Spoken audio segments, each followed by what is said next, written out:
Hey, Shalom. I want to start off by giving all praise, honor, and glory to Yahweh Bashem Yahushai, by Hashem Rukah HaKodesh. Double honors to the apostles and of the great millstone. Peace and blessing to you, brothers, pushing this truth out to four winds. Not too sure what I'm going to entitle the video, but it's basically going into how special the kingdom is going to be, but it has to be earned. You know, it has to be through much tribulation, a lot of turmoil, a lot of patience, a lot of enduring before it's brought, when the time is going to be the time, but we have to actually be in a headspace of understanding things to come, and not all things are going to be good, but it's going to be for the good. This is a game of chess. It's a game of chess, and it's been played out already, but it's just mentally, because this is a spiritual battle. Everything we do, everything we overcome mentally. You can catch yourself thinking about a lot of stuff that's going on to where you'll overthink, so you have to be in a space of understanding that this battle is internal. It's all in your mind, and it's strong,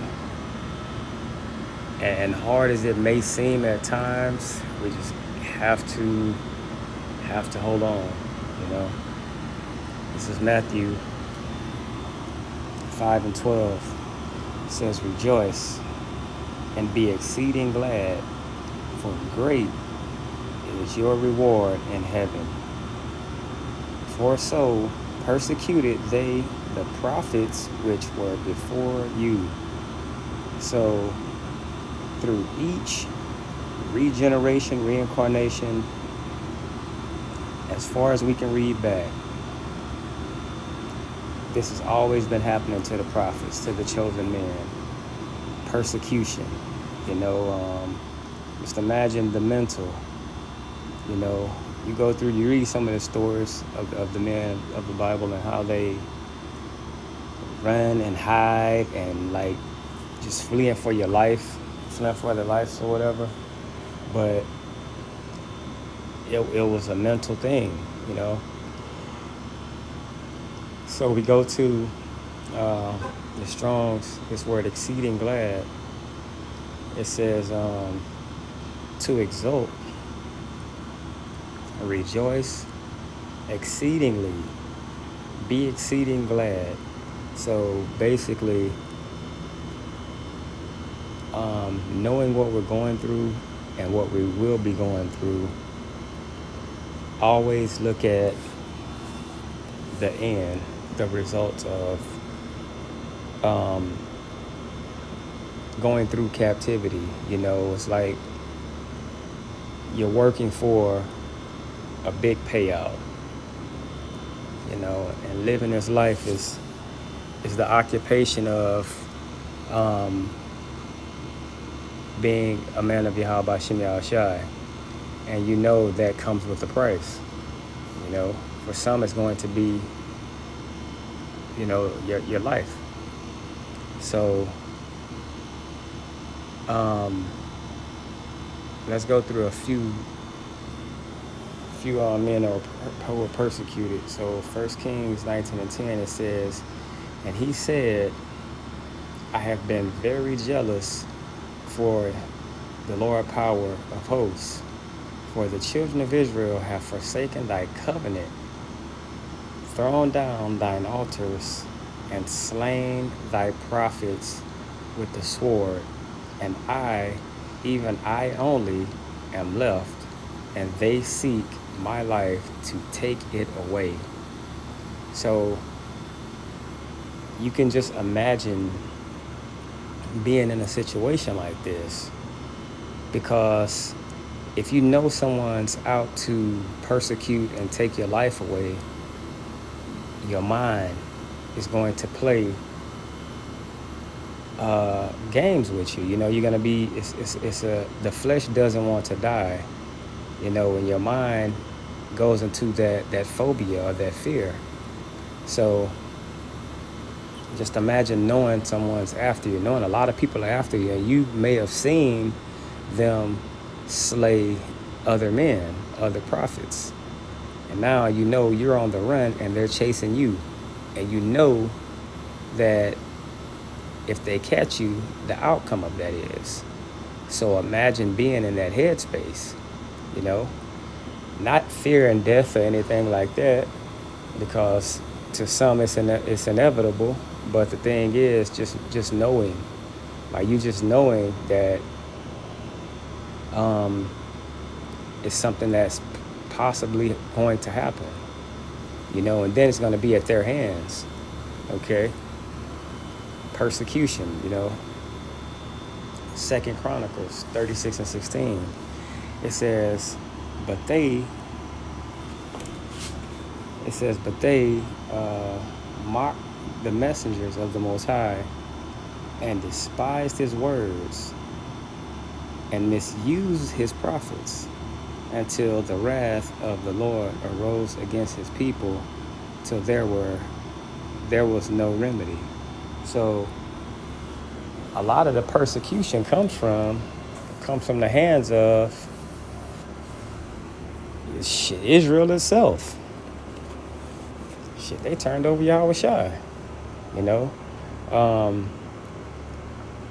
It's crazy, man, just to think how Israel is, you know. Jake, and the way Jake thinks is just so off, you know. This is Nehemiah 9:26. It says, nevertheless, they were disobedient and rebelled against thee, and cast thy law behind their backs, and slew thy prophets which testified against them to turn them to thee, and they wrought great provocations. Once again, it's like the saying goes, it be your own people, you know. And that's the crazy part about it. You could be trying to tell Jake the better way out and understanding who they truly are and the end game, and all they know is rebellion, you know. That's all they know, is we're going to go against what y'all saying. We don't want to hear that, you know. And Jake will be Jake. This is Jeremiah 26:20. It says, and there was also a man that prophesied in the name of Yahweh Shem Shai, Uriah, the son of Shemaiah, and you pronounce that name, I don't even have no idea. It says he prophesied against this city and against this land according to all the words of Jeremiah. It says, and when Jehoiakim the king, with all his mighty men and all the princes, heard his words, the king sought to put him to death. But when Uriah heard it, he was afraid and fled and went into Egypt.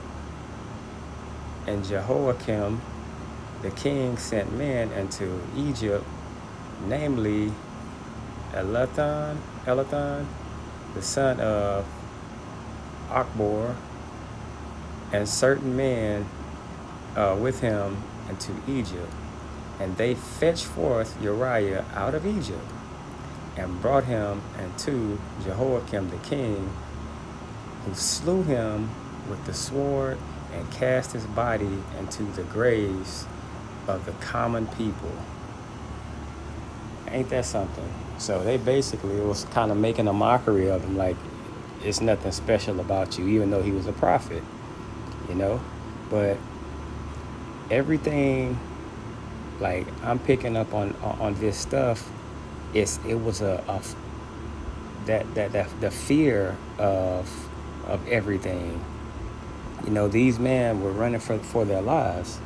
So the kingdom is going to be a very special place. It is a very special place, but it's going to be earned, through great tribulation, through much tribulation, will you enter into the kingdom. Okay, so you just think about all of these men. It said he fled. He fled. He knew what was going to happen. And when he hit amongst the people in Egypt, what happened? They found him. Hebrews 11:36, it says, and others had trial, cruel mockings, and scourgings, yea, moreover, of bonds and imprisonment. They were stoned, they were sawn asunder, were tempted, were slain with the sword. They wandered about in sheepskins and goatskins, being destitute, afflicted, tormented, of whom the world was not worthy. They wandered in deserts and in mountains and in dens and in caves of the earth. So you see that? The fleeing and the persecution of the prophets, of the men, you can always see them on the run. Just take Jonah, for example. When he knew the mission and what he had to do, what had to be done, what did he do? He ran. He fled. But you really can't run from Yahweh Shem Yahushua. This is Psalms 116:15. Precious in the sight of Yahweh Shem Yahushua is the death of his saints. So when you're going through, or if you happen to go through persecution, hold fast. That's all you can do, is hold fast. Because what you don't want to do is be tempted, and that shows you weren't a man of Yahweh Shem Yahushua, obviously. But hold fast until the death, if that's what the end is for you, because that's why it says in the very beginning of this, great is your reward. Now you keep in mind, look at Esau's reward. He's wicked. Look at some of these Edomites and how they're living, and like the money they have and the riches they have, even though it's all going to be destroyed. So how much more the men of that chosen line, who those promises were promised to?